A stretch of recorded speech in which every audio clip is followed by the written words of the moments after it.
It's time for the analysis of the unfortunate convergence of personal chaos and public spectacle. The unsolved case of the toxic pug.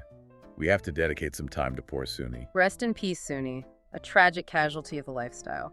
The announcement of Suni's death was a masterpiece of alleged self-absorption. It was posted publicly while Rekieta was reportedly on vacation. The story being that the pug supposedly died after getting into a vague toxic substance at a friend's house while they were away. But the phrases he chose to frame this family tragedy, they are just stunningly narcissistic. We have to quote them directly from the sources. First, I'm not the biggest fan of owning dogs. Then, the death kind of killed the mood of the trip. I'm not good at taking care of dogs or caring about them, so I'm not a dog person. We are acquiring something that people call a dog, but it's like this little thing you can pick up with fingers or whatever. Little Gross. rat thing. It's a little pug. Ah. Lady Rackets likes pugs. So Pugs are cute, but they're tiny. yeah, and they think they're bigger than they are. If they came in like, "Damn motherfucker, get it!" like start screaming at you in that deep chest voice, it's like, holy shit! I don't want to wake up to that. Flashbang. You know, you can't hear anymore. Yeah, imagine that. Like it gets bad. Your wife's screaming, your kids are screaming, your whatever little pug dog you got's barking its head off, and you don't know what the hell's going on. Hopefully they'll flashbang the dog. And then the most unhinged description of a family pet's sudden passing I've ever heard. The news was bittersweet. Bittersweet. Bittersweet is entirely inappropriate, whether the pet was beloved or merely tolerated. It implies a degree of personal satisfaction that the dog, which the source notes was viewed as a hindrance, was now gone. That satisfaction is balanced only by the annoyance that the death ruined his vacation vibe. He's prioritizing his emotional inconvenience over the actual loss of life. And the vagueness of toxic substance immediately launched internet speculation into overdrive.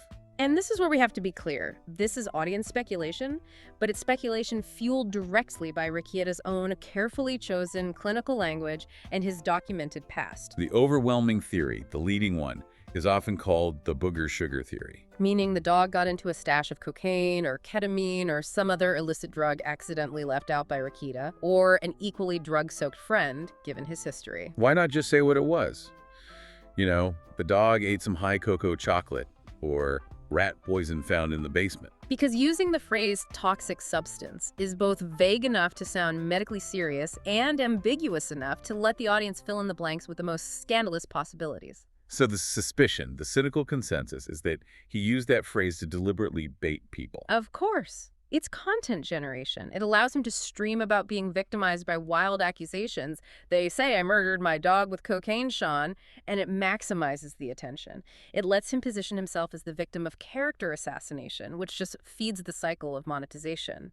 The public is primed to believe the worst, though, because this isn't his first interaction with animal suffering. No, it's not. And we have to address the documented, chilling history of animal abuse cited in the sources. We aren't talking about neglect in the sense of a forgotten walk. We're talking about alleged intentional acts of cruelty that predate this current spiral. The sources are explicit and they're very hard to read. He allegedly drowned skunks repeatedly, reviving them only to drown them again. And beat a raccoon to death with a hammer. This moves way beyond mere negligence. It suggests a profound, intentional cruelty and a lack of empathy towards living creatures. And this is where the impartial analysis has to connect the dots. It does. The source material reminds us of established behavioral science, noting the FBI assessment that links patterns of intentional animal cruelty to psychopathy and the potential for violence against humans. It is a massive red flag in any behavioral profile. A history of inflicting repeated, intentional suffering on helpless creatures, whether it's skunks or a family pug. It speaks to a deeply troubled emotional landscape that just transcends simple internet drama. So let's consider Suni's life and death in the context of this profound neglect. The dog was a pug, a companion breed, but was allegedly neglected and locked in a dog prison bathroom. A small, tiled room, described by sources as living in its own filth and excrement. Pugs are brachycephalic dogs. They already have respiratory issues.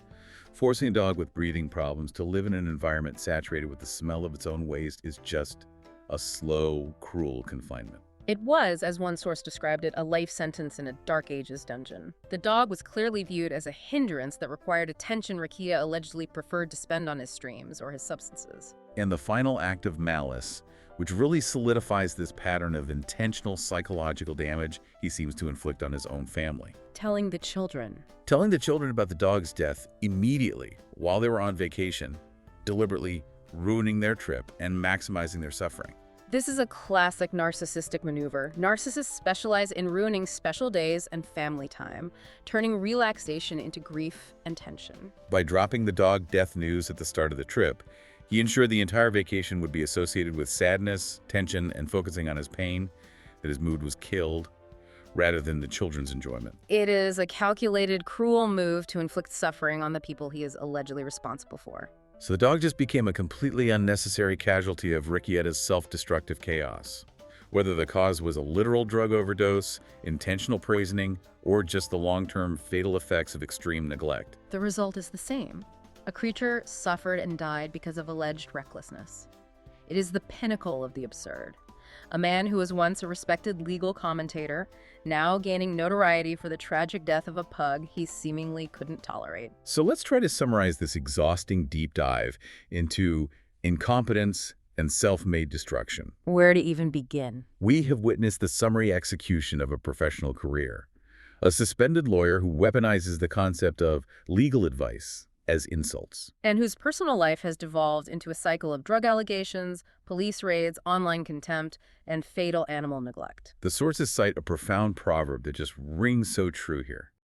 A good name is to be preferred above riches. Rekieta inherited or built a significant reputation, particularly after those high-profile trials, but he has successfully and very publicly poured out that good name. And as the saying goes, once reputation is lost to negligence and self-interest, it is extremely difficult, if not impossible, to ever recover it. His alleged narcissistic belief that he is above all rules, moral, ethical, and legal, is what fuels this entire cycle. He tried to intellectually win against the Minnesota Board of Law examiners and even the verifiable facts of his home life. And in the process, he has created this unstoppable force of negative content generation centered entirely on his own decline. His whole existence now is just predicated on manufacturing grievances, chasing controversy, and generating drama. Whether that drama is against old rivals, his own paying audience, or even a deceased family pet. His legal troubles and personal crises are not deterrents, they're content streams. Which leaves us with the final provocative thought for you to mull over.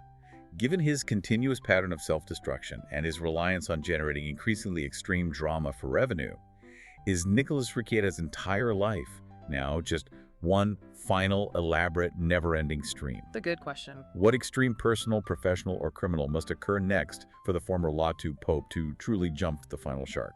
Or, in his case, to finally exhaust all possible sources of controversy and suffering? He is constantly seeking the next narrative high, regardless of the real-world cost to his family, his career, or his pets.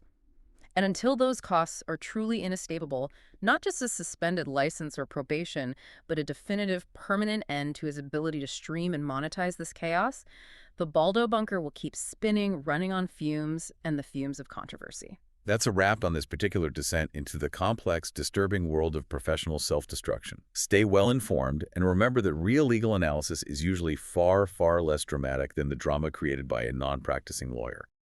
That's what you do with a defective dog, is you shoot it. So therefore, my pug is still alive. Pugs are all defective by nature, so I signed up for that. But all other defective dogs, you just fucking kill. So I think if furries get divorced, one gets to shoot the other.